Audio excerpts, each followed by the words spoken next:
Ja, grüß euch, liebe Leute. Ja, es freut mich, dass alle gekommen sind. Ja, und ich möchte auch heute. Also, da ist die Kamera. Ein blöder Schmäh, ne? Ja, ich möchte euch heute gerne ein paar Witze erzählen. Besser gesagt vorlesen, weil aus dem Stand beherrsche ich das nicht.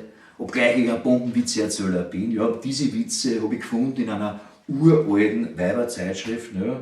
Und ja, ich finde es eigentlich ziemlich lustig. Ja. Und auch wenn es nicht so lustig sind, meine Interpretation, ja, mein packender Vortrag, mein spannender Vortrag, mein pointierter Vortrag wird euch ja voll zum Lachen bringen. Es wird Lachtränen vergießen, noch und nöcher. Ja. Lachkrämpfe wird es dann haben. Ja, na, ist ja wurscht. Ne? Ich will nicht zu viel versprechen. Also gehen wir so. Der Verkäufer warnt, die ledernen Schuhe werden in den nächsten Tagen noch etwas drücken. Kunde, das macht gar nichts. Ich ziehe sie erst in der nächsten Woche an.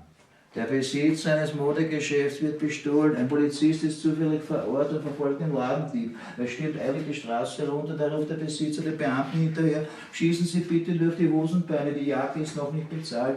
Beim Juwelier fragt der Kunde, ist diese Uhr wirklich wasserdicht? Aber selbstverständlich, wenn das Wasser erst einmal drin ist, kommt es nie wieder heraus.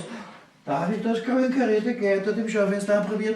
Fragt eine Frau im Modegeschäft. Sehr gerne können Sie das, wieder die Verkäuferin. Aber wir haben hier Umkleidekabinen. Ein Scheich macht mit einem Freund einen Bummel, sagt der Scheich. So, du hast eben einen Kaffee gegeben, jetzt bezahle ich das Auto. Boah, war das lustig? Total. Arsch, die Fußzeitung. Grüß euch.